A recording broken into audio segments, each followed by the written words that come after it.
en toute vérité. Un grand entretien de Radio Burkina avec un invité spécial tous les samedis et rediffusé les dimanches. Entretien réalisé par Charles Kendrebeogo.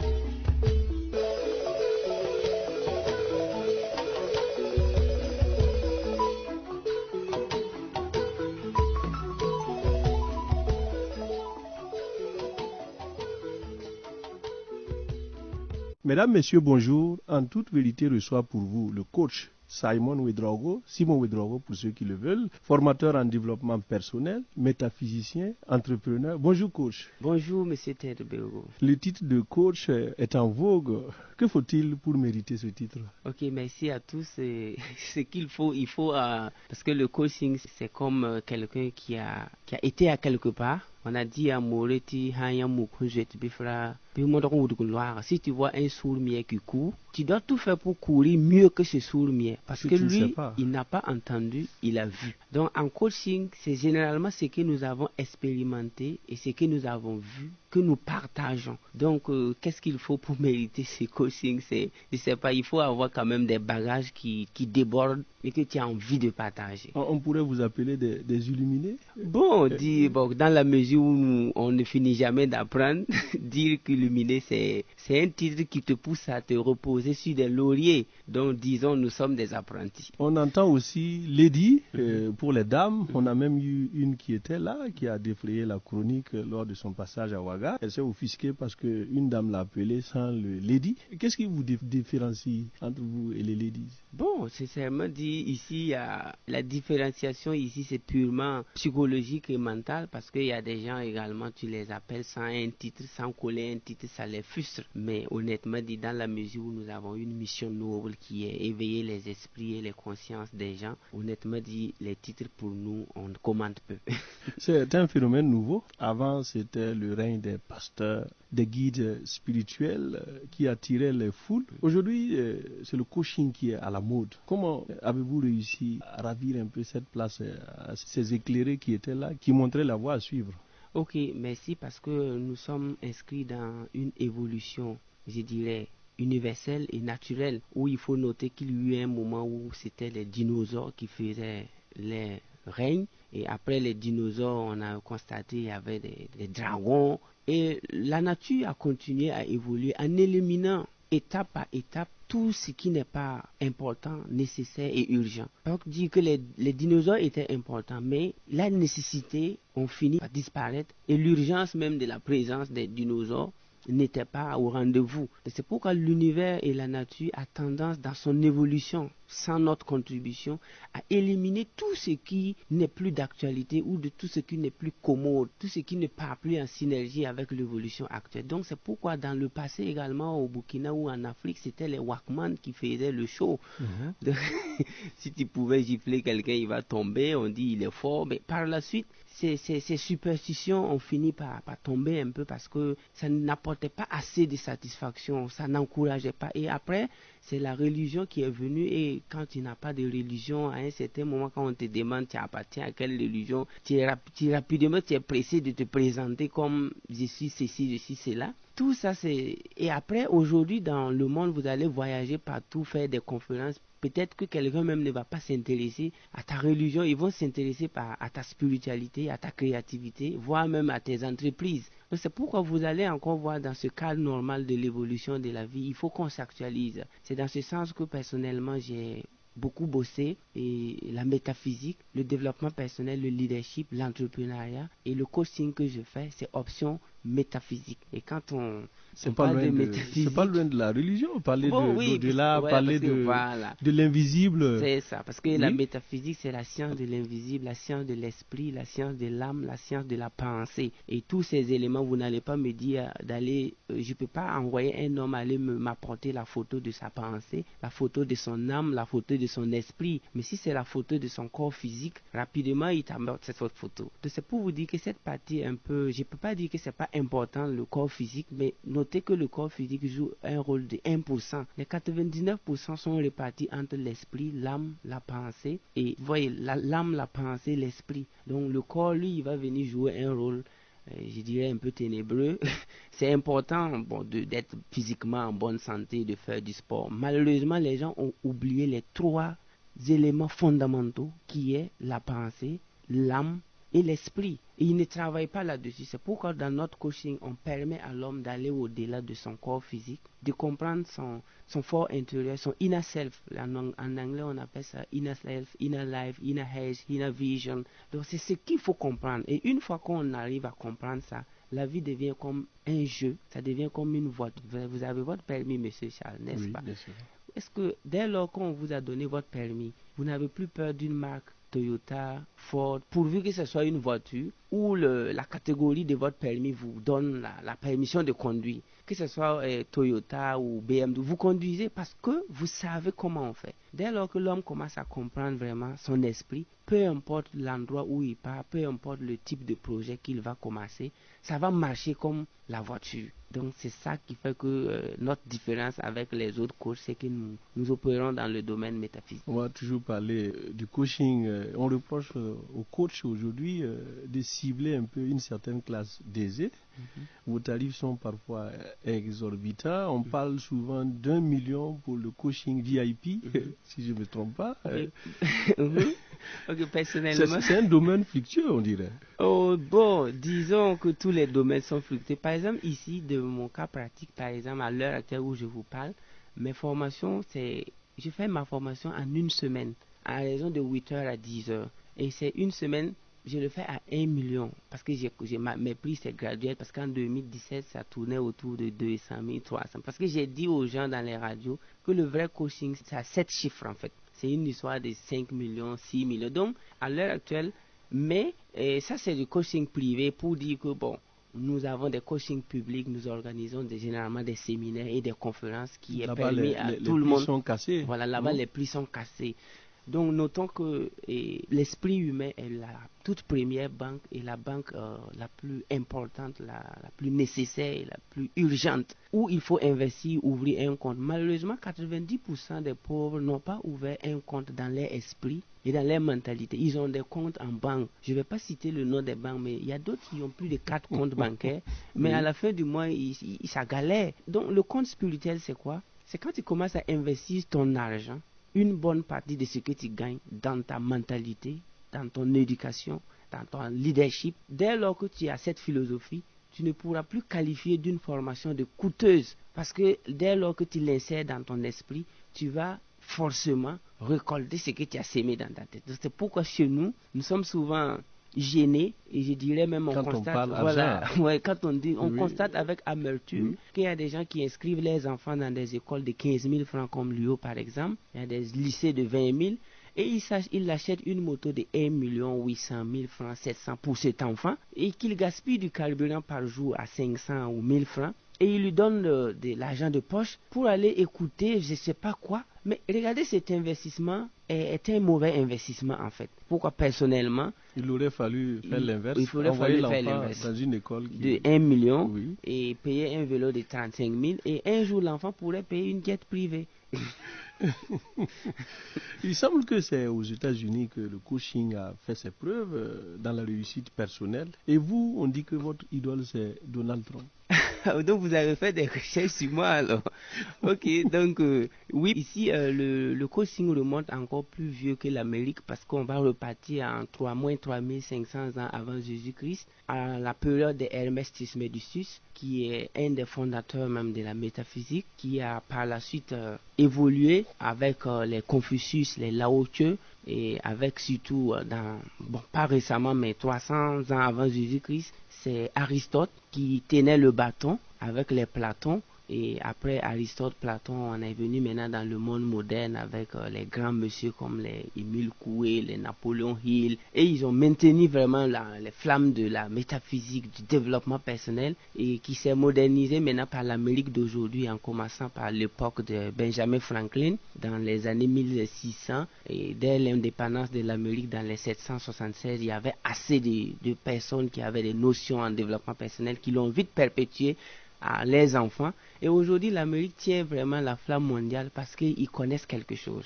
Donc, pour parler de Donald Trump en tant que... Oui, qu'est-ce qui fait sa particularité? Pourquoi ici, vous vous attachez à moi, lui? j'ai connu Donald Trump avant les gens. Les gens ont connu Donald Trump de la Maison Blanche. Et moi, j'ai connu le Donald Trump de Trump Organization. J'ai connu Donald Trump de Apprentice. Vous voyez, on n'a pas la même Trump. Les Trump Tower. Les Trump Tower, donc les Mar-a-Lago. Moi, j'ai connu Donald Trump dans ça. Donc, c'était depuis 2012 qu'un partenaire canadien m'a offert un document magazine, Success Magazine, où Donald Trump était à l'affiche. Et quand je l'ai lu, c'était en anglais. Rapidement, j'ai vu que voici l'homme de mes rêves, en fait, depuis 2012. Et j'ai commencé à lire ses livres, parce que tout est en anglais. J'ai fait venir les livres par DHL, j'écoute.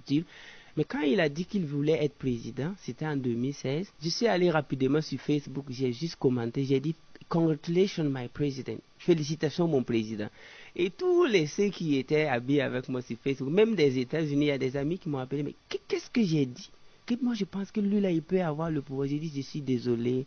Dès lors que ce monsieur a dit qu'il veut le pouvoir, je suis désolé. Il ne fallait pas qu'il dise qu'il veut. Dès lors qu'il a ouvert sa bouche, il dit qu'il veut. Ah, je suis désolé, mais félicitations. Mais qu'est-ce qui fondait un peu cette conviction à vous? Cette conviction, comme je le lisais beaucoup, c'est un grand monsieur qui a bâti des grands réseaux. Il est businessman et magnat de l'immobilier. Il ne dîne pas également avec n'importe qui. Lors de ses dîners d'affaires, c'est des grands monsieur, des grands juifs, des grands banquiers. Au fait, il mange avec ceux qui font le monde. Et ce monsieur décide de dire, bon, écoute, je vais aller un peu renouveler la peinture au niveau de la Maison Blanche, changer un peu le décor et puis bon, m'amuser un peu. Et ceux qui ont pris les choses tellement au sérieux sont là, ils dorment pas la nuit parce que Trump a dit, bon. Et d'autres même disaient que politiquement, il n'était pas aussi instruit. Non, et je suis désolé, mais c'est un monsieur qu'il faut vraiment étudier. Pas sur France 24 ou sur RFI ou bien sur les radios. Il faut l'étudier dans ses propres écrits. Il a plus de 7 livres. Il a publié des best-sellers. Donald Trump a vendu un livre à près de 2 milliards de dollars. Quelqu'un qui écrit un livre et qui le vend à 2 milliards de dollars avant l'an 2000, dans les années 87-98, il a vendu un livre à 2 milliards de dollars. Mais ceux qui ne sont pas cultivés, qui ne cherchent même pas à savoir où est-ce que la dolotière a fait le dolo, il a juste escopé la boisson au cabaret et puis il commente. Et ça, c'est pas sérieux. Quand tu veux connaître quelque chose, il faut aller à la racine. Donc, c'est pourquoi ici, c'est pas pour refaire ses élos. C'est vrai, souvent, il y a des décisions politiques. C'est une personnalité controversée, oui, même aux États-Unis. Même aux États-Unis, parce qu'il a même écrit un livre que j'ai lu en 2016. Le titre du livre, c'est Why We Want You to Be Rich. Il a écrit ce livre avec Robert Kiyosaki, où il disait que ce qui va se passer en 2020-2030.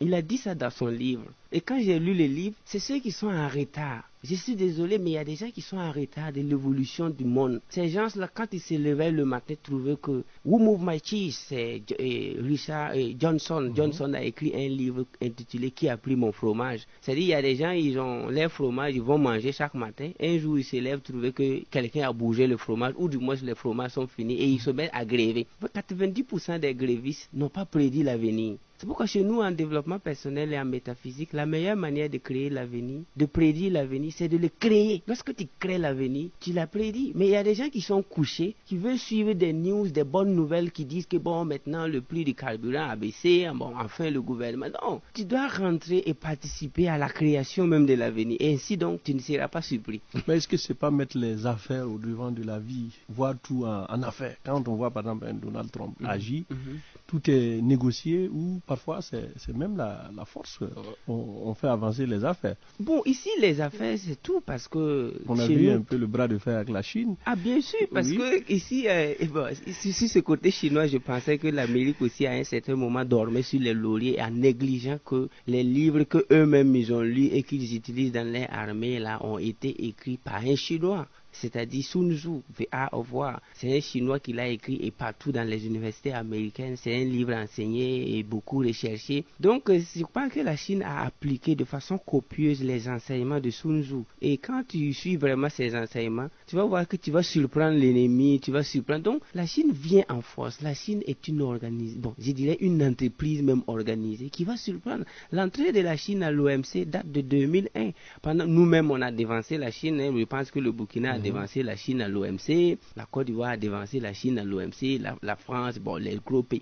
Pendant que la Chine On l'invitait même à l'OMC, la Chine, il n'était pas pressé. Mais dès lors que la Chine a mis pied à l'OMC en 2001, nous sommes à 18 ans seulement que la Chine est à l'OMC. Mais il a ramassé tout. Mais cela a nécessité combien d'années de préparation? Ne regardons pas la date d'entrée, révisons un peu la préparation. C'est pourquoi c'est un bras de fer qui surprend l'Amérique, parce que l'Amérique aussi pensait que sur le plan technologique, invention, ils avaient quand même le monopole absolu. Et la Chine est en train de prouver qu'ils sont en train de travailler. Ils ne font pas la guerre, par exemple. Ils ne font pas la guerre. Ils font du commerce. Ils font ce qu'on appelle parce que là, de la guerre, Sun Tzu a dit, win without fighting is the best. On doit gagner le combat sans combattre. Win without fighting. Mais il y a des gens qui veulent toujours combattre pour gagner, alors que Sun Tzu a dit, you get to win without fighting. Fighting is the last solution, and it's for weak people. Le combat, c'est pour les faibles. C'est ceux qui sont faibles qui vont combattre. Les grands esprits gagnent sans combat. Vous voyez un peu l'idéologie et tout, et ce qui fait que, bon, quand on est surpris, on est souvent pas content, on est agité.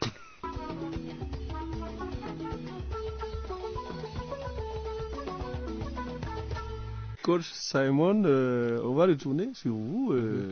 Vous êtes né en Côte d'Ivoire, vous rejoignez le Faso, la terre de vos ancêtres, vous faites le Nelson, puis l'ISIG après, vous obtenez une licence, et vous laissez tout cela pour aller vous consacrer au développement personnel. Oui, parce que durant tous ces parcours, j'ai noté qu'on m'a menti et on a volé mon temps, on a volé ma pensée, et comme j'aime beaucoup vraiment observer la nature, et j'ai étudié les 7 religions, bon, à peu près 8 religions, bouddhisme, confucianisme, animisme, judaïsme, taoïsme, islam, christianisme. Je les ai bossés, et donc je peux vous dire que j'ai plusieurs maîtres spirituels où je les demande de me guider. Et quand tu arrives à demander ces guides... C'est du syncrétisme. Ah, oh, appelez-le comme vous voulez. Oui, ok. Bon, et quand tu commences à demander ces grands esprits comme Bouddha, Jesus Christ, Mahomet, de t'aider, ils vont t'éviter d'être pris en embuscade dans le mensonge. Donc je me suis rendu compte que le système que j'ai parcouru pendant 13 ou 16 ans, c'était un vide absolu. Et ce vide-là,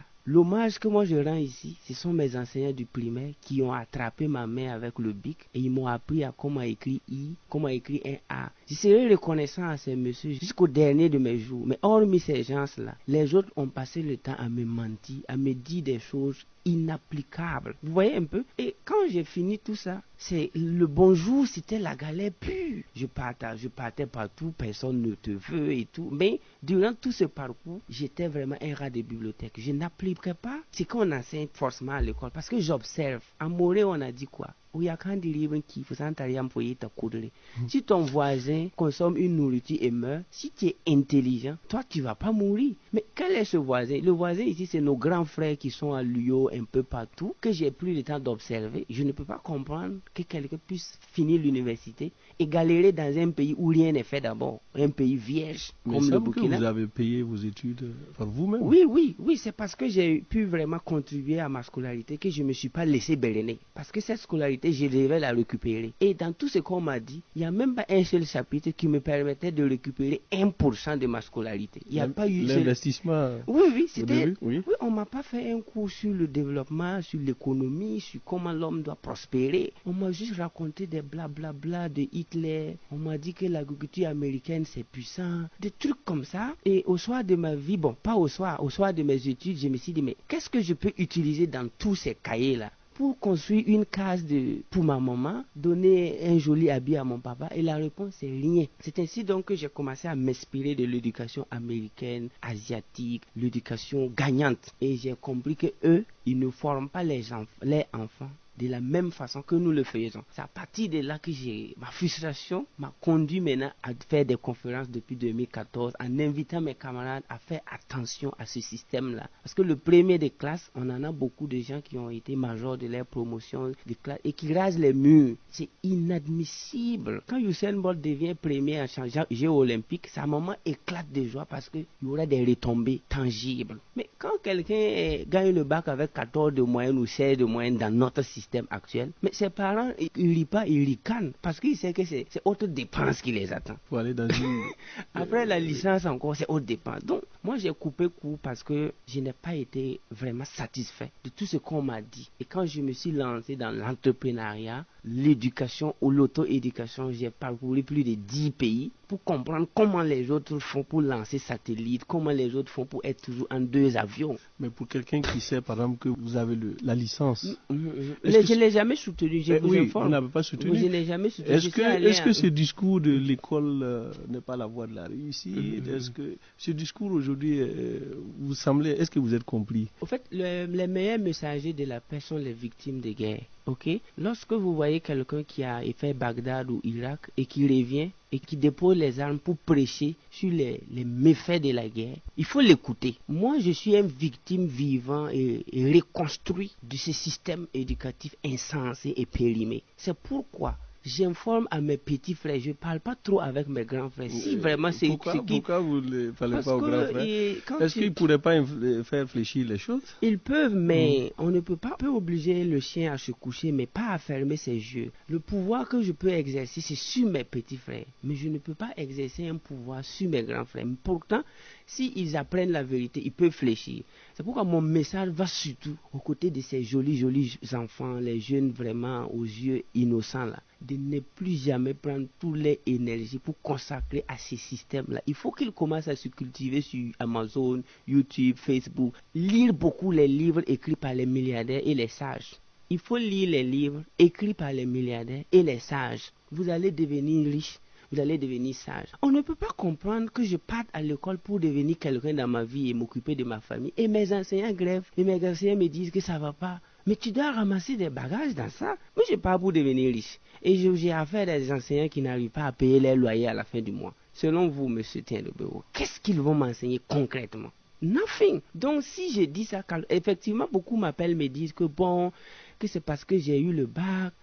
Moi, j'ai fondé dans l'école où je reçois les étudiants. Vous vous êtes auto-formé en anglais, par exemple. Oui. Vous avez créé une école de formation. Oui. Parce que moi, j'ai été interprète français-anglais en classe de première D. Parce que j'étais en classe de première D pendant que j'étais sollicité par des Américains, des Anglais, pour interpréter dans des conférences. Et j'ai fait ma première émission anglais à la télé, BF1, quand j'étais en classe de première. Et après le bac, j'étais interprète de conférences de haut niveau et plusieurs personnes pensaient que j'avais la licence en anglais. Tandis qu'il y a des gens qui ont le Master 2 en anglais qui ne peuvent même pas interpréter une conférence. Vous voyez? Donc personnellement... Quel a été le secret? Le secret, c'est l'amour du développement. Je me suis décidé vraiment à aider quand même des gens. Et je prends toujours l'exemple de ceux qui gagnent. On n'échange pas une équipe qui gagne. L'Amérique gagne depuis longtemps. Ça veut dire qu'ils ont des stratégies. Il y a l'Angleterre qui est là. Donc moi, je me suis inspiré de ces pays lusophones-là qui ont des systèmes d'éducation pratique. Et je me suis dit, il faut que je brise les barrières linguistiques. Donc c'est pourquoi j'ai pris l'anglais en assaut. Je bossais dans ma chambre. Je bossais. Et c'est venu, je parle anglais. J'écris beaucoup en anglais. J'ai des livres que j'écris en anglais. Je donne des formations de haut niveau en anglais. Bon, tout ça parce que j'ai voulu. Simon Ouedraogo, avec vous, le public découvre un certain discours radical.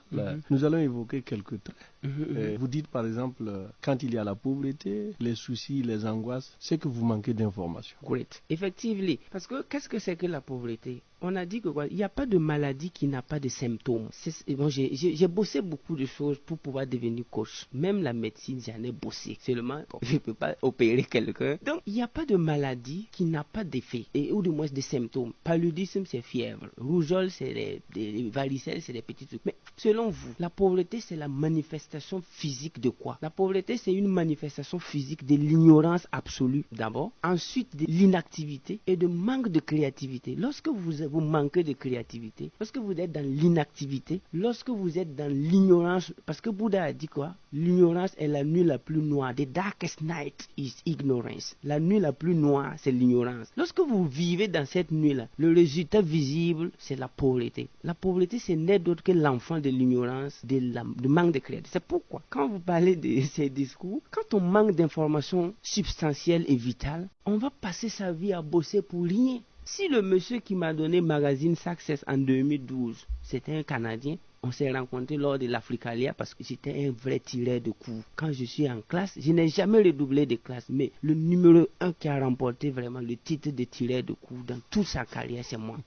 Parce que quand il y a une opportunité, quand il y a quelque chose dehors qui va me permettre vraiment de me surpasser, je pars. C'est pourquoi quand j'ai tiré un coup, je suis allé à Ouara 2000, j'ai rencontré des Canadiens, on a échangé en anglais, ils m'ont donné des livres et des magazines. Et que quand j'ai lu ça, mais c'était un électrochoc. J'ai compris que, mais attends, moi je suis où là encore? Donc on peut réaliser tout ça en utilisant son esprit. Vous voyez un peu? C'est pourquoi il faut arrêter de caresser la pauvreté. Parce que si je parle ainsi, j'ai vécu là-bas, j'ai dormi dehors à Ouaga, j'ai mangé bassi ici, j'ai fait des années blanches pour manque de moyens pour scolarité, j'ai fait 2 années blanches et tout. Bon, tout ça, je ne dédie pas tout ce que j'ai dit à l'école. J'ai dédié ça à mon école primaire qui m'a permis... Ces informations, ça coûte cher. Voilà, oui. Voilà, parce que... Pour les trouver, aller des bonnes formations, ça coûte cher, ça n'est pas donné à tout le monde. Ok, c'est donné à tout le monde. Pourquoi? Parce que ici, qu'est-ce que tu fais avec ce que tu gagnes? Moi, je vois des gens qui prennent des prêts pour construire des maisons. Un prêt de 2 millions, 3 millions, 4 millions, 5 millions. Et des gens qui prennent des prêts pour payer voiture, prêts pour payer moto. Vous voyez, on appelle ça l'ignorance financière. Quand vous vivez dans l'ignorance financière, votre vie là, au soir de votre vie, vous risquez même de regretter d'être né. Quand on prend un prêt, c'est pour aller s'éduquer, pour aller se former. Après ta formation, tu vas pouvoir maintenant faire tout ce que tu veux. Malheureusement, les gens contractent des prêts pas à la recherche d'informations capitales et vitales, mais à la recherche du matériel en fait. Ça, c'est un mauvais investissement. Donc moi, je vois pas mal de gens qui dorment dans des maisons qu'ils ont construites eux-mêmes et les enfants sont au chômage. Lui-même, ça ne va pas, il n'arrive même plus à payer le courant. Mais cette maison-là, tu l'as construite à combien? Quelqu'un qui prend un prêt de 5 millions pour aller payer un livre, Bill Gates a payé un livre à 30,8 millions de dollars. Ceux qui veulent aller chercher un journal de moins de 20 pages, un journal de Léonard da Vinci, que Bill Gates a payé à 30,8 millions de dollars, peut-être même avant l'an 2000. Pourquoi Bill Gates, l'homme le plus riche du monde, a pu investir 30,8 millions de dollars? Il faut convertir rapidement, ça tourne autour de 16 milliards de francs CFA que Bill Gates a pris pour payer un document. Mais qu'est-ce qu'il cherchait dans ce document? Il cherchait l'information, il cherchait la vérité, il cherchait la connaissance. Moi qui vous parle, j'ai des livres très, très chers que je paye. Donc c'est pour dire à ces gens qui investissent leur argent dans l'alcool et les poulets là. Je ne vous dis pas de ne pas boire et de ne pas manger vos poulets. Mais tant que tu ne vas pas commencer à investir ton argent dans ton éducation personnelle, sincèrement dit, ta vie risque de rester comme ça. Donc ici, pauvreté là, c'est manque de connaissances et d'informations. Pourtant aujourd'hui tout le monde veut entreprendre et vous dites il faut du carburant. Pour l'entrepreneuriat. Donc c'est ça, parce que l'entrepreneuriat c'est comme quelqu'un qui veut voyager avec une voiture. Je ne peux pas comprendre que tu veux voyager avec ta voiture et que comme il y a un robinet chez toi, tu ouvres ton robinet et tu remplis le réservoir de ta voiture avec de l'eau, alors que la voiture n'est pas conçue pour consommer de l'eau. Bon, même si certains emballent qu'il y a des voitures qui pourraient consommer de l'eau, cette technologie ou du moins cette invention mécanique n'est pas encore appliquée ici. Donc quand tu veux réussir, la seule question qu'il faut se poser, qu'est-ce que je dois apprendre? Qu'est-ce que je dois connaître pour pouvoir créer ma société, mon entreprise? Et cette chose, moi j'ai inventé ça, j'ai dit c'est le carburant de l'entrepreneuriat, c'est la formation en développement personnel. C'est pourquoi là-haut tu as dit, connais-toi toi-même. You get to know yourself. Lorsque tu te connais toi-même, tu as tout ce qu'il faut. Mais voici des gens qui veulent diriger des grandes sociétés avec des chiffres d'affaires de plusieurs millions, milliards, et qui n'ont jamais participé à une formation de 100 000 francs. Vous voyez que ça là, c'est vouloir une chose et son contraire. Voilà. Donc, le carburant de l'entrepreneuriat, c'est la connaissance, c'est la formation, c'est la lecture. Et dès lors que tu te formes, tu apprends beaucoup. Toute entreprise que tu vas vouloir créer te fait rire. Regardez un peu les joueurs. Quand les Cristiano Ronaldo on les transfère à des milliards, ils ne partent pas dans leur club avec des valises ou des conteneurs. C'est sa main sur sa tête avec une culotte. Et qu'est-ce qu'il trimballe avec lui? Connaissance. On ne peut pas payer les Messi là à des coûts de milliards. Et il ne se déplace pas avec des conteneurs. Qu'est-ce qu'il a mis dans sa tête, Messi? Messi a mis dans sa tête, Cristiano a mis dans sa tête la connaissance. Mais combien ça les a coûté? Ils ont des psychologues, ils ont des professeurs de physique, ils ont presque tous les grands enseignants du monde qui les montrent ce qu'il faut faire. Et quand ils partent sur le terrain, ils gagnent. C'est la même chose en business. Tu ne peux pas vouloir créer une entreprise qui sera même cotée en bourse, alors que toi-même tu n'as même pas 3 livres dans ta chambre ou bien dans ton salon. Je connais beaucoup d'entrepreneurs ici. Quand je cause avec eux, il se trouve qu'ils n'ont jamais lu 3 livres depuis qu'ils sont nés. On navigue à vue. Ils naviguent à vue. Peut-être même si... Vous dites qu'il faut de la vision. Et il faut savoir quelle vie vous voulez mener. Donc 90% des pauvres que nous avons étudiés n'avaient pas de vision. Dès lors que tu possèdes la vision, l'univers tout entier vient t'aider. C'est pourquoi un homme qui n'a pas de vision ressemble à une chaussure, précisément une tapette qu'on a jetée dans l'océan. Quand vous jetez une tapette dans l'océan, vous voyez, la chaussure va où les vagues vont, où le vent va. Du coup, 80% ou 90% des gens que nous pouvons croiser en circulation, quand nous les posons la question, qu'est-ce que tu veux devenir en 2030? Il dit, que quoi? 2000 comme... les gars me vont rire d'abord. On n'a même pas fini avec 2020. On n'a même pas encore fini avec 2019. Toi, tu me parles de 2030, c'est quand?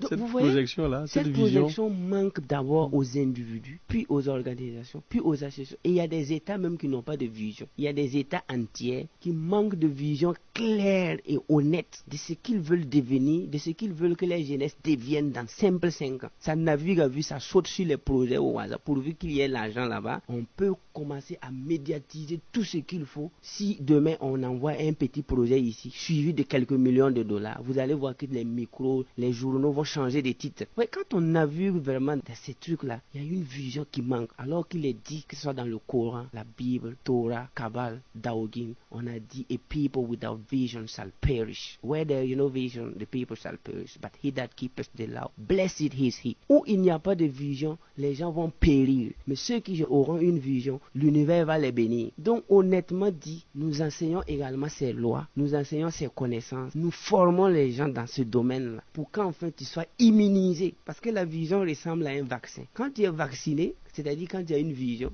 tu es serré. Tu sais là où tu vas. Tu sais là où tu vas. Voilà. Vous racontez une anecdote quelque part. On dit que vous étiez en Europe et vous avez vu des chiens qui coûtent très cher. Et vous dites quelque part que vous vous êtes ressenti un peu frustré parce que à l'époque vous pensiez que vous vivotiez. Oui, effectivement. Oh, vous êtes allé très loin. Donc ici, effectivement, j'étais de passage en Europe où quand même j'ai été dans des alimentations ou des supermarchés dédiés aux chiens. Et quand j'ai visité la nuit, j'ai pas dormi, j'ai pleuré vraiment dans ma chambre. C'est parce que j'ai accompagné ma tutrice. Elle est partie se servir dans l'alimentation pour son chien, que je salue d'ailleurs. Le chien est devenu un de mes coachs parce qu'il s'appelle Bozo. Souvent, je demande après lui. Parce que je me suis dit, mais, tu sais, toi, ta vie là ne vaut pas la vie de ce chien-là. Accepte. Et j'ai pleuré. On ne peut pas comprendre que des chiens se nourrissent dans des alimentations. Et dans mon pays, moi, je peine à manger un quart de miche. C'était l'électrochoc. Et après, je me suis renseigné également sur les races de chiens. Il y a des chiens qui coûtent 3 000 €, 4 000 €, 5 000 €, très petits. Donc, quand je suis venu au Burkina, beaucoup m'appelaient Parisien, Européen. Et j'ai pris rapidement le car. Je suis allé à Gawa, à l'Olopéni, devenu manœuvre. J'ai commencé à faire béton là-bas. À l'Olopéni, au Biré, je connais Kankalamine, Gawa, presque tout le sud-ouest. J'ai parcouru quand je suis revenu de la France. Fait quelques tours, France, Espagne et tout. Donc je me suis dit, au lieu de revenir faire malin que tu es benguis là, ce que tu as vu là-bas, là, tu sais que tu n'es rien, non? La réponse est oui. Quand je suis revenu, je n'ai fait que travailler, lire beaucoup, travailler pour pouvoir devenir qui je suis aujourd'hui.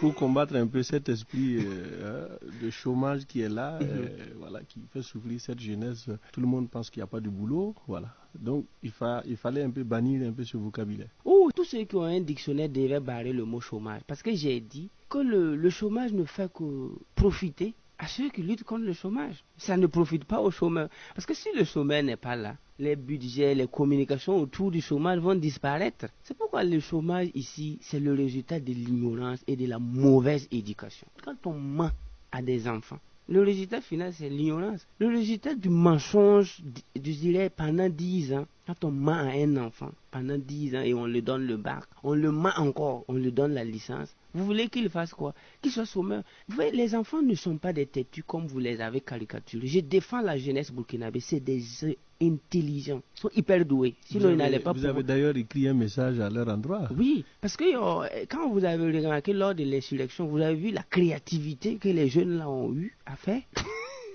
C'est des gens, ils sont intelligents. Maintenant, il faut traduire cette intelligence basée sur les grèves et les stratégies de lutte là en une intelligence créative. Je les aime, pourquoi? Parce qu'un monsieur qui a échoué à l'école, c'est quelqu'un qui ne partait pas à l'école. Par exemple, moi, personnellement, je faisais école buissonnaire parce que je ne croyais pas au système. Mais je connais des gens qui ont cru au système, qui sont allés tous les jours à l'école. Ils n'ont jamais raté un cours. Ils ont été primés de leur promotion. Aujourd'hui, là, ils cherchent des travaux de 50 000 le mois. Ils galèrent. Je croise pas mal de camarades que j'ai fait l'école avec, qui me voient dans ma voiture ou bien dans ma maison, qui me voient dans les grands hôtels et qui disent qu'ils m'envient. J'ai dit, ok, écoute, on n'a pas bossé les mêmes choses. C'est que toi, tu as bossé et puis tu étais premier là. Viens me voir. Moi, j'ai rejeté ça. Du coup, ce monsieur, il a été sage, il a été honnête, il s'est donné à fond. pour qu'enfin les enseignants et le système puissent le donner des informations qui vont lui permettre quand même de sauter au suffit. Mais 80 professeurs, moi j'ai calculé du CP1 jusqu'en terminale, vous savez combien de professeurs vont parler avec toi? CP1, CP2 jusqu'en terminale, plus de 100 professeurs. Puisque à l'université, souvent il y a 180 ou 30 professeurs. Comment plus de 80 adultes vont éduquer un jeune de moins de 20 ans et ce jeune n'arrive même pas à avoir 50 000 francs par jour? Ce groupe d'adultes-là, il n'y a même pas eu un seul adulte honnête là-bas. Ou du moins, ils sont tous des ignorants. Parce que quand l'avion vous prend Ouaga-Paris, soit vous êtes tous arrivés, soit il y a eu un problème sur la route et vous cramez tous. L'éducation doit ressembler à un avion qui embarque des gens pour une destination précise. Et on sait que tous ceux qui ont mis pied dans l'avion vont y arriver. Oh là, le pilote ne peut pas nous faire un bilan, dit bon, sur les 300 passagers, il y a 100 qui sont bien arrivés, bon, on ne sait pas où se trouvent les 200 autres. Vous avez déjà vu cette communication aéronautique? Mais pourquoi dans notre éducation on dit il y a 10 admis, 5 ont eu ça, 4 ont vu ça? Mais il faut qu'on corrige, il faut qu'on soit honnête avec nos enfants. Coach Simon Ouedraogo, l'actualité un peu c'est le Forum national des jeunes qui se tient, c'est les hautes autorités du pays qui rencontrent la jeunesse et certainement le problème de chômage, d'emploi, c'est toujours ce qui revient. Est-ce que vous pensez que c'est une voie où on peut poser les problèmes de la jeunesse qui trouveront solution? Beaucoup parlent de foire. Bon, je sais pas ce qui se trouve dans les agendas politiques gouvernementaux, mais je peux permettre à tout le monde de faire des actes. Moi, personnellement, j'ai ma stratégie de formation. Parce que ce n'est pas le premier. Il fallait associer les coachs à ce genre de rencontres. C'est les coachs seulement. Parce que moi, quand j'ai créé mon entreprise, je suis allé à la maison de l'entreprise. Un monsieur m'obligeait à mettre chiffre d'affaires 1 million. J'ai refusé. Que lui, le conseiller des affaires, j'ai dit, toi, tu touches combien par mois? Il m'a donné son salaire que je ne vais pas dire ici. Je lui ai dit, tu sais quoi? Moi, la maison que moi je loue là, où je dors là, si je rassemble mes loyers là, ça dépasse 500 000. Donc toi, tu peux pas. Donc moi, mon loyer déjà coûte plus cher que ton salaire. Tu es mal placé pour me conseiller en entreprise. Et c'était un électrochoc là-bas à la maison de l'entreprise. 80% de ceux qui se jouent au conseiller des jeunes entrepreneurs n'ont même pas encore vendu une aiguille.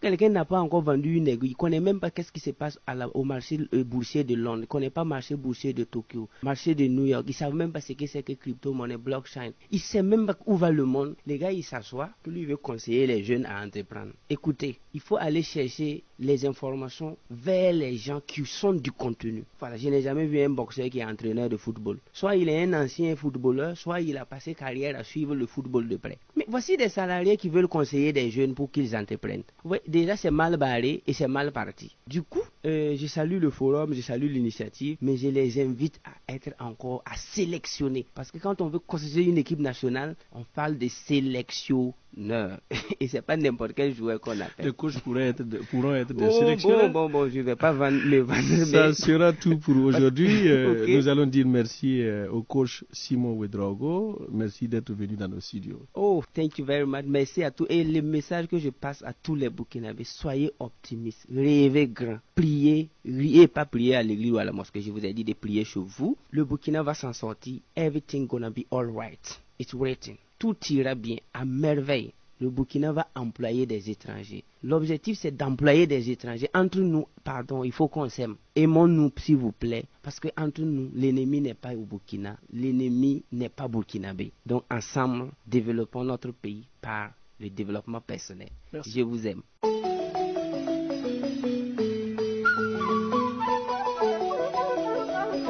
En toute vérité. Un grand entretien de Radio Burkina avec un invité spécial tous les samedis et rediffusé les dimanches. Entretien réalisé par Charles Kendrebeogo.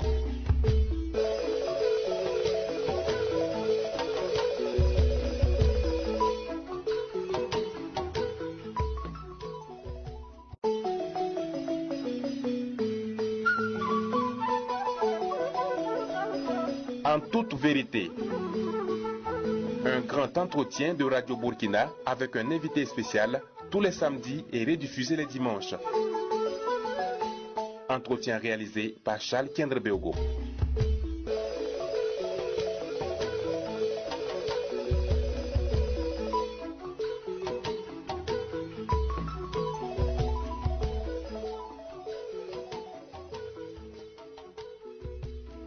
Mesdames, Messieurs, bonjour. En toute vérité, je reçois pour vous David Moyenga, acteur politique burkinabé, universitaire et ancien député au CNT. Bonjour, Monsieur Moyenga. Oui, bonjour Charles. Vous vous êtes aguerri dans les luttes. Ceux qui vous connaissent déjà à l'université de Ouagadougou, vous avez fait vos armes au sein de l'ANEP. C'était au temps fort des luttes estudiantines. Oui, tout à fait. J'avoue que ça a été une belle expérience dans le combat de la jeunesse à laquelle nous nous sommes retrouvés à la pointe. Et surtout dans un contexte de tournant historique quand même de notre peuple, parce qu'on s'en souvient, les grandes luttes, la lutte de 98 suite à l'assassinat du journaliste Norbert Zongo, qui s'est développée jusqu'à celle de 99-2000 qui a conduit à l'invalidation de l'année académique et bien entendu de toute la résistance qui s'est développée autour pendant plus de 8 mois de résistance. Donc vous comprenez que des produits qui sortent de ces combats, qui ont été aux avant-postes de combat au sein de l'AESO, au sein de l'UGEB avec l'ANEB, qui est quand même l'une des structures combatives la plus populaire quand même de la jeunesse estudiantine au Burkina, et même dans la sous-région, et également d'autres structures un peu extra-académiques. Dès notre sortie, il y a eu l'ODJ. L'ODJ qui est là oui, actuellement. qui est toujours là, oui. C'est une suite logique des choses, ouais. À sa création. Parce qu'il fallait aussi intéresser d'autres jeunes en dehors de scènes scolaires et estudiantines. Et même au-delà. Après l'ODJ, il y a eu d'autres combats qui se sont menés, développés au pays.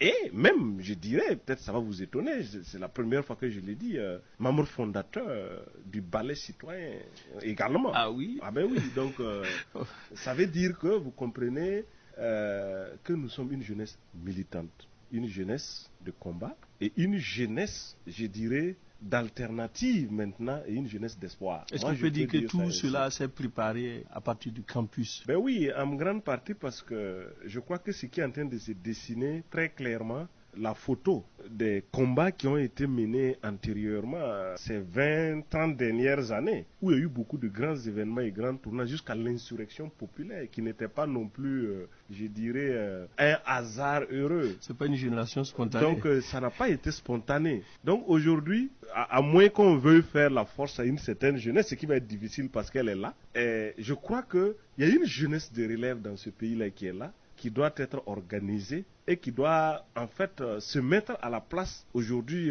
des responsabilités les plus hautes et des défis les plus élevés pour notre pays, mais qui est à la croisée de presque tous les chemins encore aujourd'hui après l'insurrection populaire. Donc vous comprenez que notre combat est allé de façon gradative depuis association et ainsi de suite, société civile.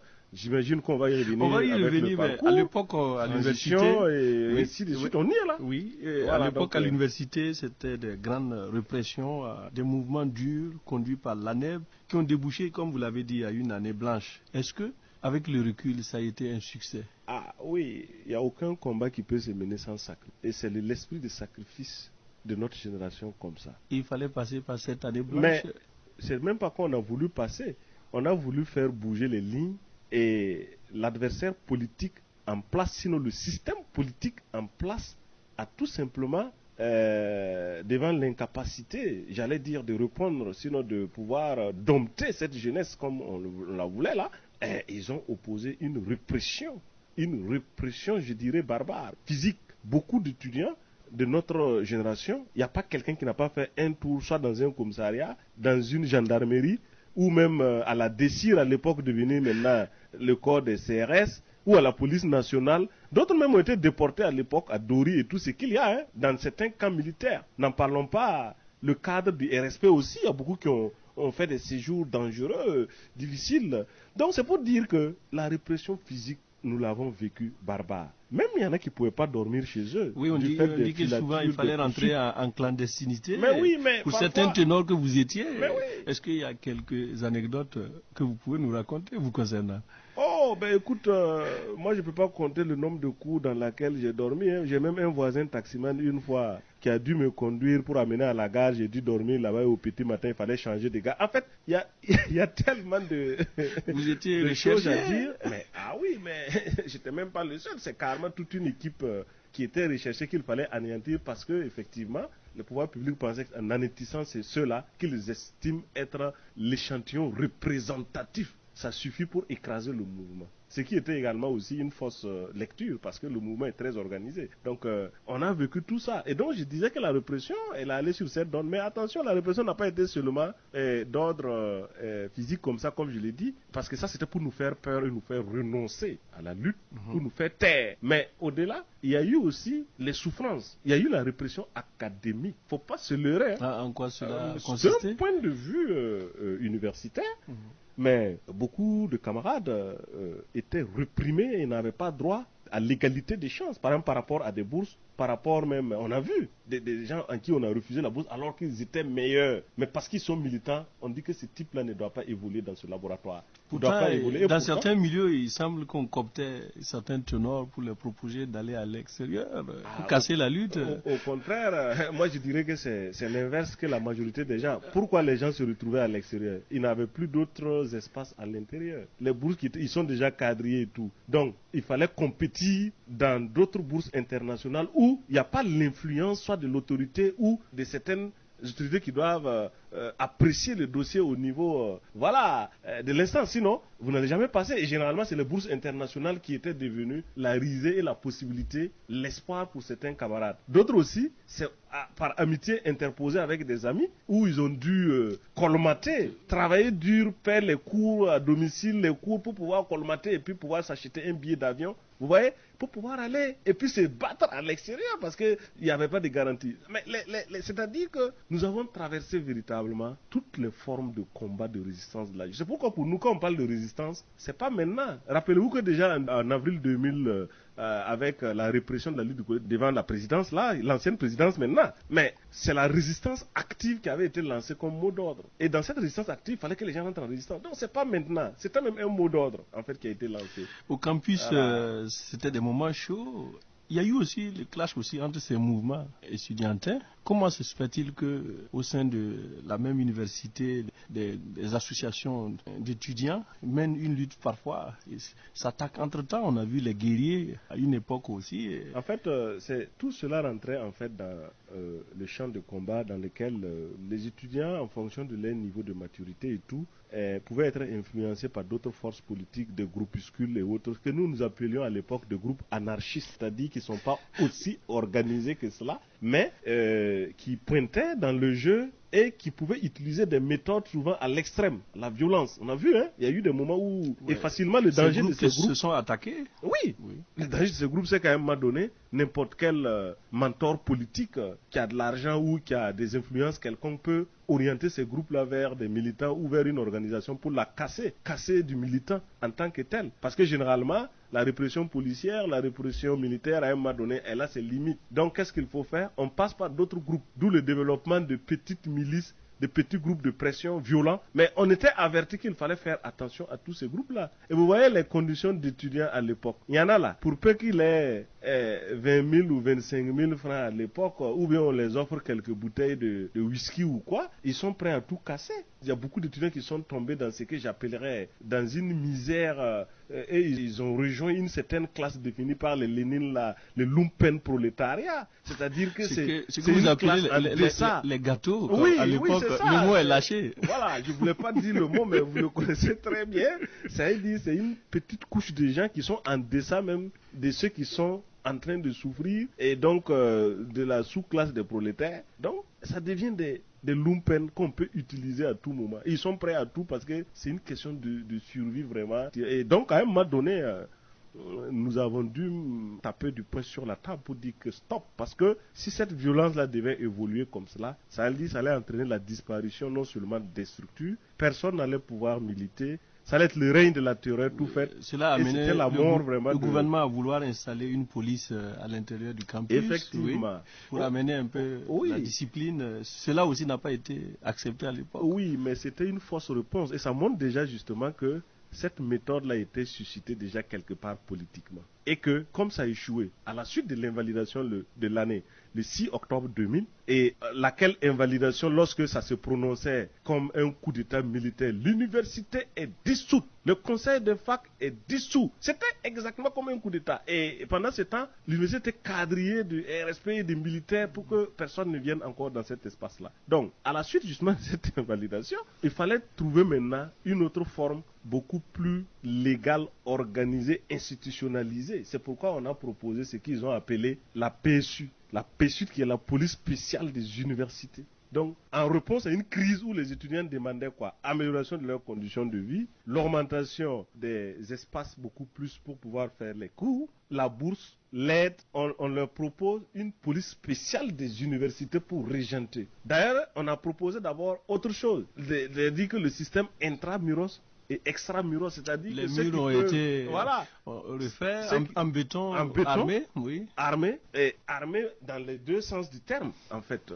Donc, où maintenant, il y a ceux qui devaient pouvoir prendre les cours à l'intérieur de l'université assis dans les amphis et les autres devaient rester soit chez eux ou dans leur province pour prendre les cours par correspondance. On filtrait les entrées? Ben oui, mais écoute, pendant ce moment-là, la période, la phase transitoire là, bien sûr que les entrées étaient filtrées et chacun devait venir s'engager à s'inscrire en disant non, dorénavant, je ne vais plus en fait me retrouver voilà, dans de telles dispositions. En fait, c'était en réalité une forme de répression organisée. Et nous étions déjà au summum de l'autoritarisme, donc sinon même de l'autocratie, au sommet de l'État. C'était déjà visible.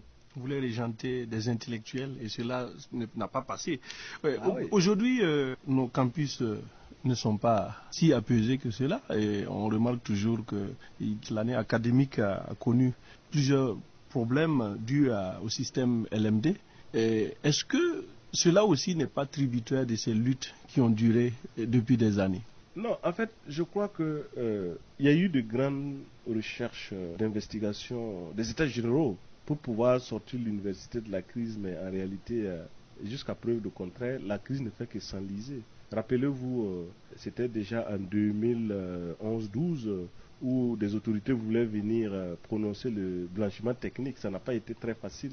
L'autorité a dû se retrouver parce que en face, des étudiants qui ont résisté, c'était devenu pratiquement une course-poursuite. C'est pour vous dire que les pressions, les conditions d'études, le niveau de paupérisation et le niveau de stress qui est développé à l'université crée un climat véritablement très dangereux. Et cela se poursuit encore aujourd'hui puisque le problème n'est pas résolu quand bien même il y a eu insurrection, quand bien même le monde universitaire, y compris les étudiants, attendaient qu'il y ait un dénouement parce qu'ils sont des partisans aussi d'une insurrection, donc ils voulaient une évolution. Rien. Au contraire, ce qui est là, comme système LMD, bon, c'est un modèle d'évaluation et de compétences qui est là aujourd'hui au niveau universitaire, mais qui demande quand même un certain nombre de conditions de réalisation. Or, nos universités ne sont pas aujourd'hui au diapason de ces conditions-là. Donc, forcément, ça va poser un problème. Donc, une réflexion doit être menée pour trouver un système soit intermédiaire, hybride ou adapté, je dirais tropicalisé,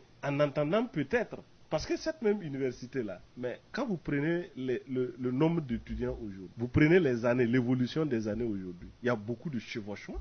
Tout le monde sait qu'il y a beaucoup qui font 2 années pour faire 1 année, sinon même quelquefois plus. Alors, est-ce qu'une université, ça c'est un fonctionnement normal? Mais au-delà de ça, je crois que les États généraux ont mis l'accent sur beaucoup de choses qui n'ont pas été relevées. Ils ont décidé, par exemple, d'ouvrir plusieurs universités dans les régions pour essayer de déconcentrer un peu. Oui, même avant d'arriver à ça, je dirais que c'est un problème de gouvernance même d'abord. Voilà, parce que la gouvernance, ça veut dire quoi? La gestion de tout ce personnel, la gestion même des ressources de l'université pour pouvoir, et même jusqu'à la gestion, je dirais, financière et autres. Tout ça, c'est des questions qui sont posées. Moi, j'ai eu l'occasion de participer à un début d'enquête parlementaire qui devait aller sur l'université. Les premiers documents que nous avons reçus sur la gestion financière de l'université, mais c'est catastrophique, c'est resté confidentiel. Sous la transition? Mais oui, parce qu'il y avait cette velléité des députés de voir clair dans des milieux comme ça, où à la limite c'est devenu une omerta, c'est-à-dire des milieux fermés. C'est pas normal. L'université, c'est pour la société. Ça doit être le lieu là où il y a le plus de transparence, là où il y a plus d'exemples. C'est le lieu qui ne doit jamais se perdre, même si toute la société se retrouve dans le décor. Parce que c'est l'intelligentsia qui Parce que c'est l'intelligence, c'est le chantier du savoir, c'est ce que nous disions. Parce que c'est la connaissance qui brasse l'univers et tout. Mais est-ce qu'aujourd'hui, là, on ne serait pas un peu quand même modeste aujourd'hui? Est-ce qu'on peut dire ça? Je ne crois pas. David Mouyenga. Voilà. Et maintenant, sur la question des universités publiques, moi je vais vous dire, c'est bien d'avoir une politique dans ce sens. Mais je pense que il ne suffit pas d'inciter à une prolifération seulement d'universités comme ça. Il y a des grandes questions à résoudre d'abord, avant des préalables. Par exemple, quel enseignant pour ces universités? Quels locaux? Il y a beaucoup d'universités qui sont créées sur le papier, où on nomme un chargé de mission qui est assis à Ouagadougou avec un véhicule certainement avec du carburant et bon, et peut-être qu'il doit aller construire l'université. Il n'est pas un chef de chantier. Un universitaire, il n'est pas fait pour ça. Il n'y a pas de locaux. C'est pas le seul cas. Et donc, il ne faut pas aussi aller exposer des milliers de jeunes dans une province donnée où on ne leur apprend pas des connaissances, où il n'y a pas le minimum. Si vous prenez des gens qui ouvrent une école de l'eau, le secteur que je connais le plus, où ils doivent mesurer des paramètres, s'il n'y a pas les appareillages, ils vont faire comment? Ces types-là vont sortir en même temps techniciens de l'eau ou ingénieurs en eau. Non, c'est très compliqué. Il y a encore du chemin. Voilà, il y a beaucoup de choses à faire. Oui. Et je crois qu'il ne faut pas aller dans un schéma politicien qui consiste à avoir des cadres qu'on éparpille sur l'ensemble du territoire et puis se contenter. Quand on parle d'une université, il y a des critères, il y a des normes. Qu'il faut remplir. Il y a des conditions à remplir. Et ça, David Mouyenga, on va progresser dans le débat. Puis, entre-temps, ils ont perdu vos traces. Vous étiez en France, à Strasbourg, pour des études dans une école spécifique de génie de l'eau et de l'environnement. Vous êtes sorti ingénieur-chercheur. Nos pays souffrent pourtant de ce secteur. Prenons par exemple un cas concret. À Ouagadougou, les 3 barrages souffrent depuis des années de la jacinthe d'eau. Chaque année, c'est le même spectacle désolant, des piroguiers qui luttent contre une herbe. On dirait qu'on manque de solutions. Et des chercheurs de votre acabit, pourtant, sont là. Qu'est-ce qui se passe? Non, écoutez, d'abord, je vais vous rafraîchir la mémoire. Certes, ce que vous dites, c'est juste. Moi, j'ai été au Zenda d'abord en tant qu'élève. Oui. J'ai sorti avec mon bac au Zenda, inscrit à l'université et j'ai sorti avec une maîtrise de biochimie, microbiologie appliquée. Et c'est à la suite d'une compétition internationale où je suis sorti vraiment, je dirais, distingué, que je me suis retrouvé dans cette école de l'eau et donc du génie de l'eau et de l'environnement, qui s'appelle l'INJS, l'École nationale du génie de l'eau et de l'environnement de Strasbourg. C'est l'une des meilleures écoles de l'eau de l'Europe. J'étais admis et ça a été une très belle expérience scientifique pour moi. C'est là où j'ai compris que il y a université dans université, il y a formation dans formation. Je pense qu'on doit pouvoir faire mieux aussi dans nos pays en prenant ces voies-là. Ça, c'est vrai. Et bien sûr, je ne me suis pas limité là. J'ai fait une autre spécialisation qui s'intéresse au volet de la toxicologie, donc l'écotoxicologie, et qui a un lien ombilical entre la gestion de l'eau, notamment les côtés qualité, toxicologie, impact, avec effectivement l'écotox qui est la mesure, les études en fait des impacts des pollutions sur l'environnement, dont l'eau également. Alors, un peu polytechnicien maintenant dans ce sens. Oui. La question maintenant que vous me posez. Bien sûr, le cas concret de la jacinthe d'eau. Le cas concret de la jacinthe d'eau, c'est un cas de pollution dans les milieux aquatiques, tout simplement, dont l'origine, c'est l'impact, c'est-à-dire les rejets d'un certain nombre de produits qui peuvent arriver soit par la pluie ou par d'autres types de rejets d'eau, comme par exemple l'azote et le phosphore, ou la pollution agricole. Vous savez bien que c'est l'engrais qui est utilisé. Voilà. Et quand se retrouve au niveau des bas-fonds, donc des milieux où il y a de l'eau, les plants d'eau, mais ce type de plante, la plante prend par exemple les matières minérales, qui est l'azote et le phosphore, pour pouvoir se développer en faisant la photosynthèse. Donc, plus on pollue l'eau, qu'est-ce qui se passe? Plus ces plantes-là, ils vont tout simplement se développer avec l'impact du réacteur solaire, le soleil. Donc, ça entraîne une prolifération parce qu'il y a trop de nourriture dans l'eau. Donc, qu'est-ce que les plantes vont faire? Elles vont se développer. Et puis, ils couvrent complètement, effectivement, le plan d'eau. Ils empêchent la navigation. Ils empêchent que l'eau rentre. Ils empêchent que les organismes qui sont là même puissent respirer parce qu'à la suite, donc, ça gêne tout. Ça devient une pollution qu'il faut. Et même pour les circuits de production d'eau potable. Parce qu'on pompe l'eau dans les eaux de vos barrages ou des fleuves et autres là pour pouvoir envoyer dans une station de traitement. Mais s'il y a de la jacinthe d'eau, vous voyez que ça va gêner le traitement ou ça va augmenter considérablement le coût du traitement. Parce qu'il faut éliminer tout cela. Alors, donc, c'est un vrai problème. Pour le cas de Ouagadougou, qu'est-ce qu'il faut faire? Maintenant, pour le cas de Ouaga, les 3 barrages. Pour les 3 barrages de Ouaga, non, c'est simple. Je crois que l'agence de l'eau même du Nakabe, d'un point de vue, je crois, organisationnel et administratif, dans la gestion des bassins, c'est organisé administrativement dans notre pays comme ça. Ils ont des actions qu'il faut Chaque année, on enlève les, oui, soit faire les herbes, le fauchage. Mais ça reprend chaque année. On a Bien l'impression sûr. qu'on tourne sur place. Ça, c'est ce que j'appelle, ça c'est dans l'urgence, on fait les fauchages et on monte des équipes qui vont se charger, en fait, si vous voulez, de lutter entre la vitesse de croissance des plantes et la vitesse de leur élimination. En fait, ça c'est un procédé qui est utilisé. Mais ça ne suffit pas. Tant que la source et la cause de cette prolifération est toujours là, à savoir la contamination des plantes d'eau par tout simplement ces produits chimiques pesticides et qui sont des engrais. C'est ça le problème. Donc maintenant, ça veut dire quoi? Que nous devons veiller au traitement de nos eaux, que ce soit les eaux pluviales ou que ce soit les eaux de rejet de ville, avant qu'elles n'arrivent au niveau de leur source où elles sont utilisées, c'est-à-dire les eaux de surface qui sont utilisées par exemple pour d'autres usages. Donc il faut ce traitement. Mais ailleurs ça se fait. Vous prenez dans un pays, dans le système d'assainissement, il y a le réseau de collecte. L'eau de la ville ne sort pas comme ça. Quand elle sort, elle va dans une station d'épuration. Donc c'est une station de traitement de ces eaux qu'on va appeler eaux usées, eaux pluviales, eaux domestiques ou eaux industrielles. Il y a des eaux usées industrielles aussi. Donc on ne les rejette pas ipso facto dans la nature parce qu'on sait que c'est ce phénomène-là qui peut se passer. Et ce n'est pas que la prolifération des algues. Il y a d'autres formes de toxicité qui peuvent se passer dans l'eau et qui peuvent non seulement éliminer, faire disparaître, tuer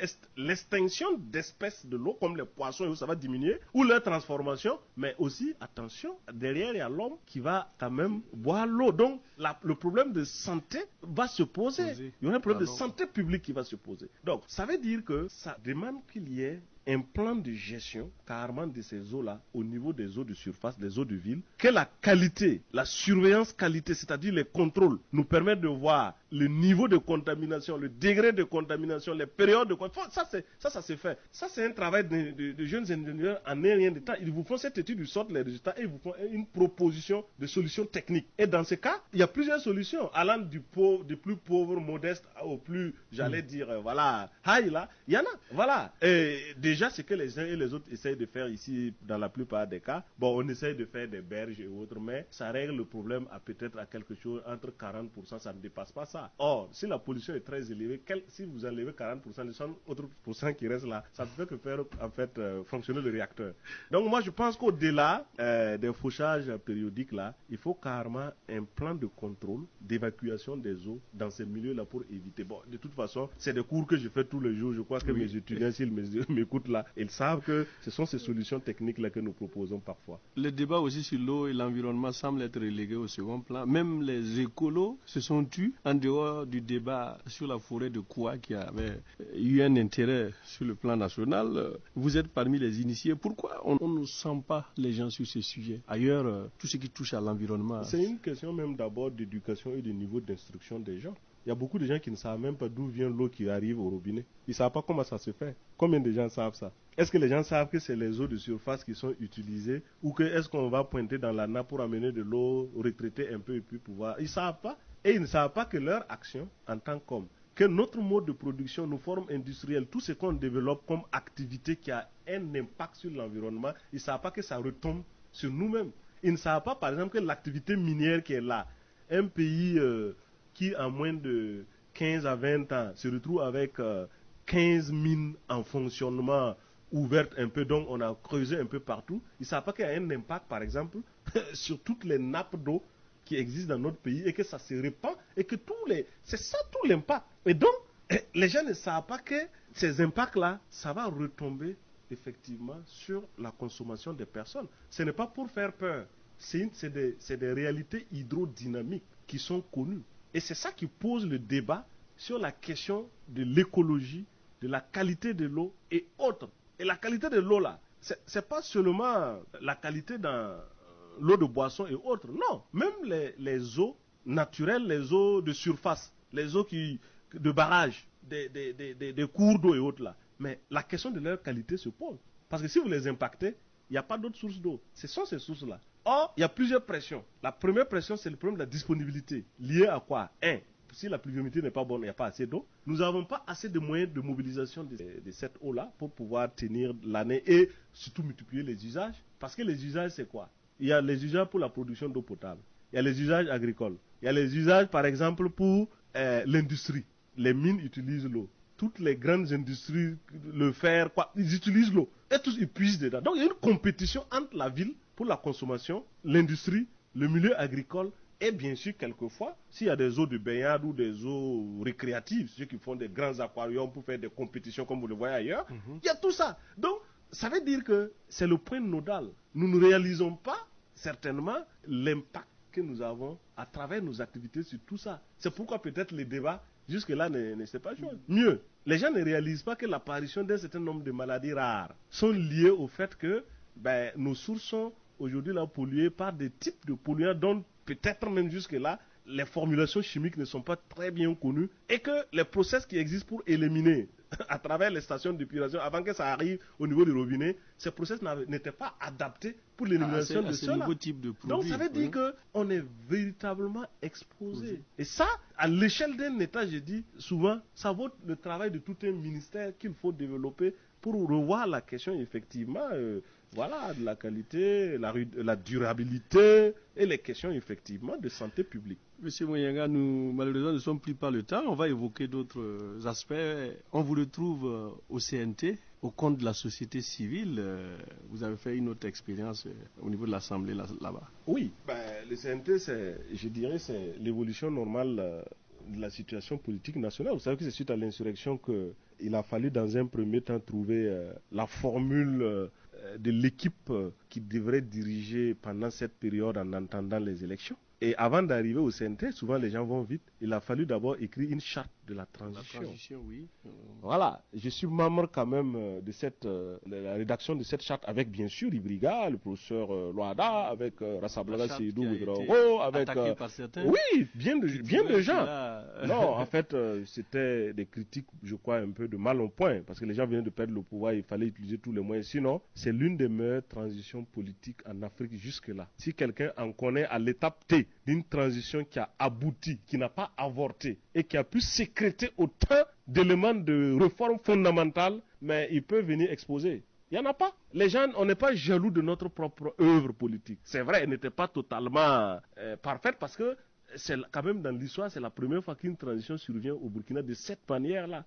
Donc forcément, il doit y avoir des imperfections. Mais par contre, l'élan de l'aspiration aux libertés, à la démocratie et autres là, ça s'est ressorti et ça s'est manifesté par quoi? Prenez la loi sur la répression de la corruption, délit d'apparence, déclaration des biens. C'est ça. Si c'est pas le CNT, personne ne pouvait l'adopter. Beaucoup disent aujourd'hui. Ça a été rejeté. Beaucoup de lois ont été votées, mais non appliquées. Par exemple, la fameuse loi. Le règlement du bail locatif. Oui. Avec tout ça. Le code minier, avec moi vous parlez d'environnement, le code minier, nous l'avons bien touché, j'étais dans la commission, le fonds de développement local, ainsi de suite, la rupture de la constitution avec le président du façon n'est plus président du conseil supérieur de la magistrature, tout ça, en fait, je crois que, je ne sais pas ce que les gens voulaient, c'était un très grand bond. Effectivement, je suis d'accord avec vous. Ces lois ont dormi et sont en souffrance. Plus d'une centaine de lois votées. 108 lois votées. Est-ce que ça n'a pas été en une année donné au même moment? C'était une mission. On travaille jusqu'à 3 heures du matin. Les gens ne savaient pas qui était. Mais écoutez, au CNT, on travaille jusqu'à 3 heures du matin. Je suis en train de vouloir ressortir ça. Je laisse un peu l'émotion politique, comme on est toujours dans des batailles, les gens. Mais non, il n'y a pas un parlement qui était aussi représentatif que le CNT, qui était aussi intellectuel aussi, et avec des gens qui étaient des cadres, qui ont des connaissances très avancées. Il n'y en a pas depuis l'histoire du pays. Il faut faire l'étude sociologique, reprenez, vous verrez, il n'y en a pas. Aujourd'hui, vous faites partie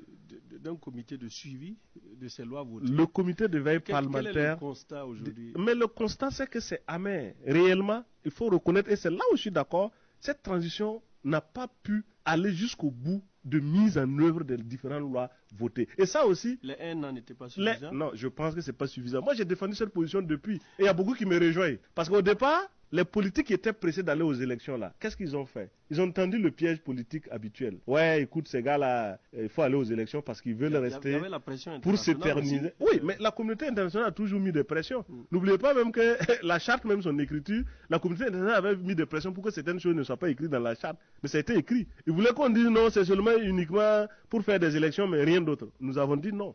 Il y a plein de choses. Attendez, on ne suit pas tout de la communauté. Elle fait des propositions, mais j'avoue qu'on a résisté. Par rapport au coup d'État de septembre, là, la communauté internationale avait une position. Est-ce que les Burkinabés ont respecté ça? Notamment la CEDEAO. Non. Donc ça veut dire qu'un pays aussi s'exprime, doit avoir sa spécificité et pouvoir faire face. Parce que c'est une question de vitalité. Donc, pour moi, le bémol là, effectivement, c'est que ces lois, dès que les élections ont eu lieu et que de nouvelles autorités sont venues, ces lois ont traîné. D'autres lois sont encore en souffrance. Et aujourd'hui, beaucoup de lois n'ont pas été mises en œuvre. Voilà, le fonds de développement local. Vous voyez partout dans les communes rurales ou dans les communes minières, il y a des problèmes. Donc, il n'y a pas que ça, le bail locatif, ça n'a jamais été mis en place, alors que on a voulu réglementer quelque chose parce qu'on sait que ça faisait partie les délits d'apparence. Il y a combien aujourd'hui qui ont déclaré les biens? Alors qu'il faut qu'ils déclarent. La loi est claire, nous avons rechangé la mission de l'ASE, qui n'a plus seulement juste à faire des rapports, mais ces rapports ont valeur d'enquête et qui remis au procureur à l'obligation de poursuivre. Donc ceux qui se sont pas tenus doivent être choses. Et c'est ça. Maintenant, mais au moins, des outils ont été offerts à notre peuple, a été offert aux OSC, aux syndicats, aux partis politiques, à toutes les forces de progrès. Ils ont maintenant des bases juridiques et des outils aussi pour poursuivre la veille et le combat. J'étais content de voir que l'AJB, la dernière fois, en faisant la conférence sur le délit d'apparence et sur la déclaration des biens, ils ont mis la pression en disant que normalement, voilà les dossiers qui n'ont pas déclaré. Et voilà, c'est ça, il y a un outil, parce qu'il y a une base qui permet de s'appuyer déjà pour dire qu'il n'a pas déclaré ni dans les délais et ainsi de suite. Donc, pour moi, le travail, il reste à faire. Le travail qui reste à faire, aussi bien dans la veille, mais à la suite, je pense que je vous dirai, nous n'en sommes plus à la veille seulement. Après cette expérience d'OSC et de parlementaire, comme on dirait, vous décidez aussi de franchir le pas politique. Vous êtes membre d'un parti politique. Vous pensez que vous dites quelque part qu'il faut un renouvellement de la classe politique. Beaucoup estiment que c'est un rapport de force, hein, et cela ne devrait pas être donné aussi comme un cadeau à la jeunesse. Ben oui, cadeau qu'on n'a jamais eu d'ailleurs. Et même si c'est réclamé par des quotas. Non, ceux qui font ça, ils veulent faire des mathématiques avec ces questions, alors que nous, dans notre vision, dans notre combat, tout ce qu'on a vu en termes d'expérience là, aucun quota n'a été donné nulle part. Tout s'est arraché. Ça, c'est notre expérience. Même 1 centimètre de quoi que ce soit dans ce pays-là, on ne nous l'a jamais donné cadeau. Et donc, par exemple, l'insurrection, on ne nous l'a pas donné. Il y en a plein. Sur le campus, on ne nous a jamais rien donné. Et je vous ai dit toute la répression que nous avons subie pour obtenir quelquefois quelques avancées que nous-mêmes directement nous n'avons pas obtenues. Hein. Souvent, c'est les générations qui viennent juste après, c'est eux qui en bénéficient et nous en sommes fiers. Nous voulons seulement que les gens soient reconnaissants. C'est tout. Mais comment ce renouvellement va-t-il se faire si on voit parmi la jeunesse des gens qui s'alignent toujours derrière des camps? Oui. On appelle par exemple le retour de Blaise Compaoré. Non, oui. J'allais en arriver. Oui. Je n'ai pas oublié votre question. C'est-à-dire, aujourd'hui, nous avons estimé que notre scène politique est composée de jeunes qui ont fait le combat entre au moins les 30 et les 40 ans. Et que la classe politique qui est là, c'est une vieille classe politique désuète, incapable aujourd'hui de faire de la création, l'invention politique, donc qui est dépassée et même qui a un grand passif, donc qui doit rendre compte. Et ils ont un passé même qui ne passe pas. Donc, pour nous, cette classe politique quarantenaire épuisée là doit pouvoir être mise de côté pour permettre un renouvellement de notre personnel politique. Maintenant, comment? Si les jeunes s'alignent toujours... voilà. Oui. Comment le retour de... Oui, ça c'est quelques jeunes. Parce que la jeunesse, elle est très, très, très homogène. Il n'y a que quelques jeunes qui pensent toujours ça. Mais aujourd'hui, là, l'insurrection a fait monter plusieurs choses. Regardez, observez quelque chose. Entre l'insurrection aujourd'hui, vous avez combien de jeunes partis politiques qui sont nés? Ça veut dire que le cap d'OSC, d'alerte, les jeunes ont dépassé ça pour maintenant prendre leurs responsabilités sur la scène politique. En se disant qu'on ne va pas toujours laisser la place à des gens que nous avons jugés aussi médiocres. Il faut le dire, le terme au vrai sens du terme. Hein. Et que si on doit laisser la scène parce que on ne veut pas se mêler ou on ne veut pas se salir, mais il va y avoir des recyclages que de la même qualité politique basse. Alors, il faut une nouvelle qualité. Et c'est la jeunesse qui doit rentrer en jeu. Et là, qu'est-ce qu'il faut faire? Il faut s'organiser. On ne renouvelle pas une classe politique comme ça. Avant le renouvellement de la classe politique, il faut d'abord que ce soit le renouvellement même des formations et des forces politiques. Et c'est pourquoi, vous avez remarqué ces dernières années, il y a combien de partis qui sont nés? Les gens disent qu'il y a beaucoup de partis politiques.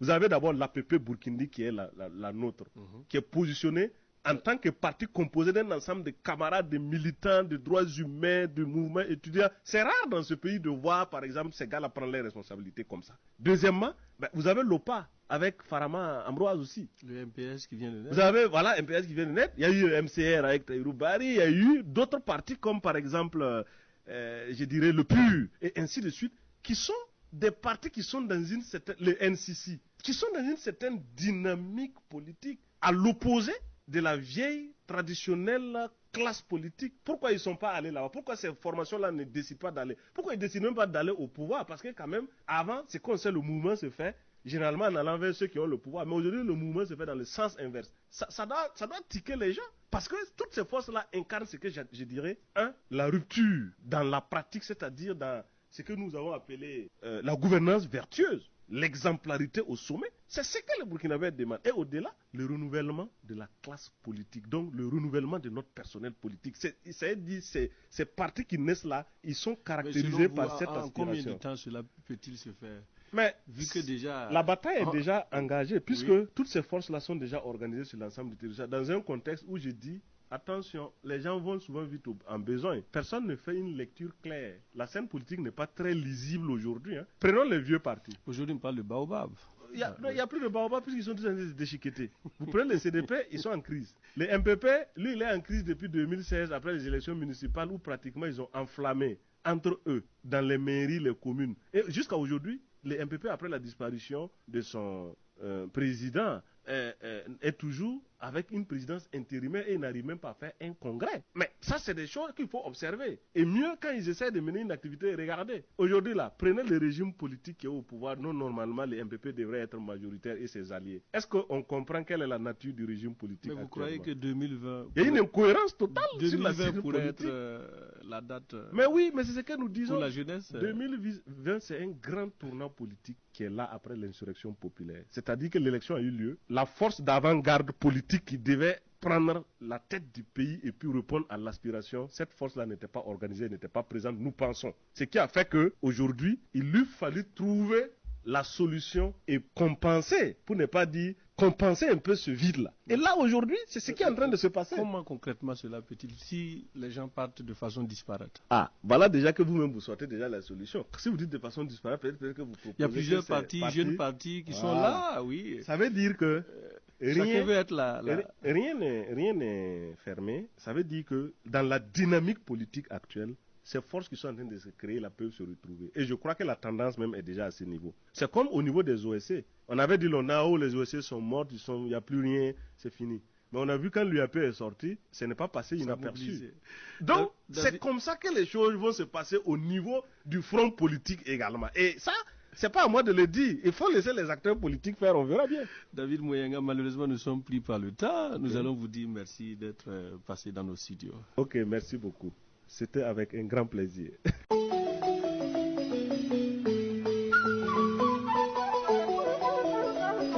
En toute vérité, un grand entretien de Radio Burkina avec un invité spécial tous les samedis et rediffusé les dimanches. Entretien réalisé par Charles Kendrebeogo.